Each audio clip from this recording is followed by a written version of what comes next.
बिस्मिल्लाहिर्रहमानिर्रहीम। अस्सलाम वालेकुम नाज़रीन, आप यूट्यूब चैनल देख रहे हैं। मैं इमरान खान हूँ। आज बड़ा इंपॉर्टेंट दिन है। अदालत में इमरान खान साहब के केसेस लगे हुए हैं और सबसे इम्पॉर्टेंट केस जो है वो है, बड़े अरसे के बाद इमरान खान साहब को मौका मिल रहा है कि उनकी जो वकला की टीम है वो बात कर सके जाके अदालत में, हाई कोर्ट में, कि उनका केस लगाया जाए अल-कादर यूनिवर्सिटी वाला। देखें, ये वो वाहिद केस है जिसमें इमरान खान साहब को इस वक्त सजा हुई है। इसी केस में इस वक्त वो जेल में बंद है। अगर ये वाले केस में उनकी बेल हो जाती है या सजा मुअत्तल हो जाती है तो इमरान खान साहब बाहर आ जाएंगे फौरी तौर पे। उनके वकला ये दावा करते हैं इमरान खान साहब के केस में कोई जान नहीं है, हमें मौका मिलेगा अदालत में, हम केस उड़ा के रख देंगे। अब हुआ यह है कि 26 जून के बाद से लेकर अब तक इसके बाद समाअत ही नहीं हुई। पाकिस्तान तहरीक इंसाफ ने ये जल्द समाअत के लिए ये केस मुकर्रर किया जाए, एक मुतफर्रिक दरखास्त दायर की हुई थी अदालत में। यानी केस अभी नहीं चलना, अभी ये बात चलनी है कि क्या ये केस जल्दी सुना जाए या ना सुना जाए। अब इमरान खान साहब की पार्टी ने या उनके वकला ने ये दरखास्त दी हुई है। अब 3 महीने के बाद ये दरखास्त सुनी जा रही है कि ये केस जल्दी सुनना या नहीं सुनना। इस मामले के ऊपर आज अदालत फैसला करेगी या समाअत करेगी इस मामले के ऊपर कि जल्दी समाअत करनी है या नहीं करनी। अब उसके बाद फिर समाअत होगी। तहरीक इंसाफ के वकला ये दावा करते हैं इमरान खान के कि जब भी इसकी समाअत होगी इमरान खान साहब बाहर आ जाएंगे। लेकिन मुझे नहीं लगता कि इस वक्त जो मिलिट्री एस्टेब्लिशमेंट है वो इमरान खान साहब को छोड़ना चाहेगी, ऐसे बज़ाहिर दिखाई नहीं दे रहा। उसका जो बड़ा रीजन है वो ये है कि आर्मी चीफ की एक्सटेंशन का मामला है नवंबर में, वो नहीं कोई रिस्क लेना चाहेगी। इमरान खान जैसा लीडर बाहर आ जाए जिसकी अवाम में इतनी मकबूलियत और इतनी ताकत है कि वो जिस तरफ चलाएगा अवाम उस तरफ चल पड़ेगी। उसने जेल से बैठ के एस्टेब्लिशमेंट को बदतरीन शिकस्त दी और वो इलेक्शन जीत गया वन साइडेड। वो बाहर होगा तो क्या करेगा, ये उसका खौफ तो है इन्हें। तो अब वो कोशिश करेंगे कि इमरान खान को पहले तोशाखाना 2 में सजा दिलवाएं, फिर बाद में ये वाला केस जो है वो वहां पे चले और लगे इस्लामाबाद हाई कोर्ट में। बहरहाल पाकिस्तान तहरीक इंसाफ ने कहा है कि तमाम लोग जो हैं पाकिस्तान तहरीक इंसाफ के वो पहुंचे अदालत में, इमरान खान साहब का केस लगा हुआ है और आकर इसके अंदर शिरकत करें।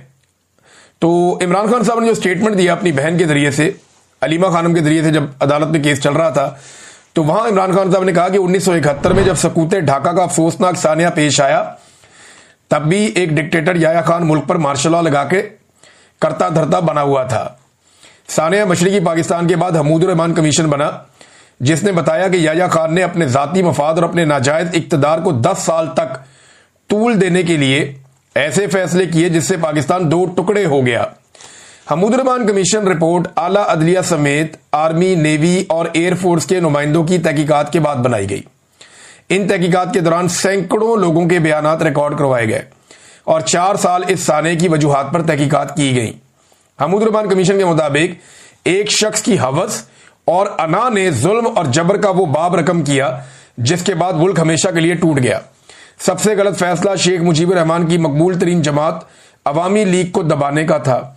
जिस पार्टी ने 162 में से 160 नशिस्तें जीती उसे दीवार से लगा दिया गया और मुजीबुर रहमान को जेल में डालकर मगरबी पाकिस्तान में अपनी नशिस्तें बढ़ाकर दिखाई गईं। 24 मार्च 1971 को मुजीबुर रहमान के साथ मुज़ाकरात शुरू किए गए, मगर उसी रात बंगालियों के खिलाफ ऑपरेशन लॉन्च कर दिया गया जिसमें सरकारी आदादोशुमार के मुताबिक 50,000 अफराद का खून बहा, जबकि असल तादाद इससे कहीं ज्यादा है। आज पाकिस्तान में वही हालात बना दिए गए हैं जो 1971 में थे। आसिम मुनीर ने 9 मई का फॉल्स फ्लैग ऑपरेशन मुल्क की मकबूल तरीन पार्टी तहरीक इंसाफ को कुचलने के लिए करवाया। सीधा सीधा इमरान खान साहब ने कह दिया कि 9 मई आसिम मुनीर ने करवाया था। ये अब बड़ा स्ट्रेट अवे आ गए इमरान खान साहब आसिम मुनीर साहब के ऊपर, हेड ऑन ले लिया उन्होंने। इससे पहले वो ये कहते थे इमरान खान साहब के बताएं ये फॉल्स फ्लैग ऑपरेशन था। इमरान खान साहब ये कहते थे कि इसके पीछे कौन है, सीसीटीवी जिसने चुराई है वही इसके पीछे है। तो ये इमरान खान साहब पहले कहते थे, लेकिन अब उन्होंने साफ कहा कि आसिम मुनीर ने 9 मई का फॉल्स फ्लैग ऑपरेशन मुल्क की मकबूल तरीन पार्टी तहरीक इंसाफ को कुचलने के लिए करवाया। 2 रातों में तहरीक इंसाफ से मुंसलिक 10,000 से ज्यादा लोगों को गिरफ्तार किया गया। ये कैसे मुमकिन था कि 10,000 लोगों को 2 रातों में बगैर तहकीक गिरफ्तार कर लिया जाए। इसके बाद पार्टी को कुचलने का सिलसिला शुरू हुआ। मुल्क की सबसे बड़ी जमात की तमाम सियासी सरगर्मियों पर पाबंदी लगा दी गई। कोई तहरीक इंसाफ का परचम उठाता तो उसे उठा लिया जाता। हमारे उम्मीदवारों और उनकी फैमिलीज को अगवा किया गया, हमसे हमारा इंतखाबी निशान तक छीन लिया गया, मगर अवाम ने 8 फरवरी को बाहर निकलकर इस सारे बयानिए को जमीन बोस कर दिया। 8 फरवरी इनकलाब का दिन था, जब लोगों ने जुल्म के निजाम के खिलाफ वोट दिए और तहरीक इंसाफ को 2/3 अक्सरियत दिलवाई। कमिश्नर पिंडी ने जब जमीर की आवाज पर लब्बैक कहा, इंतखाबी धांधली का पर्दा चाक किया और 50-50 हजार वोटों की धांधली का एतराफ किया, तो धांधली के जुर्म में मुलविस कुव्वतों ने उनके ज़हनी तवाज़ुन बिगड़ने का भोंडा बयानिया बनाकर उन्हें गायब कर दिया। इनका आज तक किसी को मालूम नहीं, लेकिन हम उन्हें भूलने नहीं देंगे। 9 मई के असल मुजरिम वही हैं जिन्होंने CCTV फुटेज चुराई है।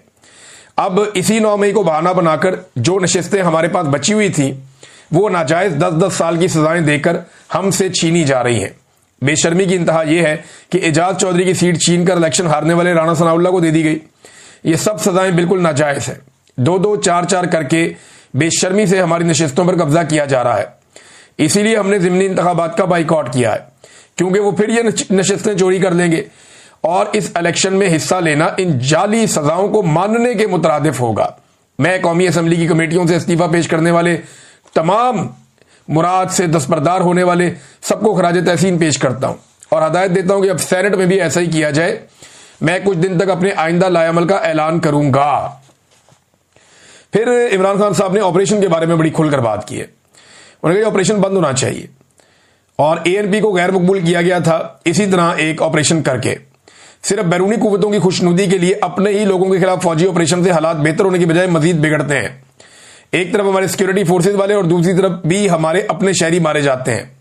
अपनों को मारने से हमेशा दहशतगर्दी में इजाफा होता है। हमारी जानिब से अफगानिस्तान और पाकिस्तान में जारी ड्रोन हमले फौरी बंद होने चाहिए। फिर उन्होंने कहा तमाम सूबाई और कौमी असम्बली के मेंबरान को मैं हदायत करता हूं कि सूबे में अमन के लिए अपने और अपने ही लोगों के खिलाफ ऑपरेशन और ड्रोन हमलों को रोकने के लिए मिलकर बैठे और मुजामत करें। ये इमरान खान साहब ने कहा। फिर अफगानिस्तान के बारे में इमरान खान साहब ने बताया कि उन्हें बड़ी तकलीफ है जिस तरह उनको निकाला गया वहां से, और फिर उन्होंने कहा कि आसिम मुनीर एंटी तालिबान लॉबी को खुश करने के लिए ये सब कर रहा है और जहां जंग नहीं है वहां जानबूझकर जंग नाफिज कर रहा है। ये इकदाम फौरी तौर पर रुकने चाहिए वरना हालात मजीद बिगड़ेंगे, ये साबिक वज़ीर आज़म कह रहे हैं। उसके बाद इमरान खान साहब ने अपने जो ट्वीट का तीसरा हिस्सा, 3 हिस्सों में उन्होंने ये ट्वीट किया है। उन्होंने कहा जी मेरी बहनों और एहलिया का सियासत से कोई लेना देना नहीं है। अलीमा खान बाहर आकर सिर्फ मेरा पैगाम पहुंचाती है।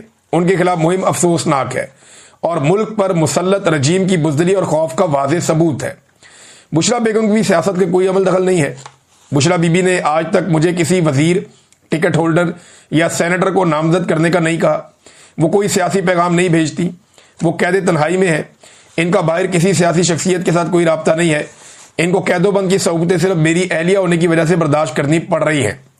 जालिम रजीम को लगता था बुशरा बेगम को मेरी कमजोरी बनाकर इस्तेमाल करेंगे, लेकिन वो मेरी ताकत बन गई। ये वाहिद खातून है पाकिस्तान की तारीख की जो गैर सियासी है, मगर सिर्फ इनके खानदान के किसी शख्स के सियासत में होने की वजह से उन्हें कैद बर्दाश्त करनी पड़ी हो।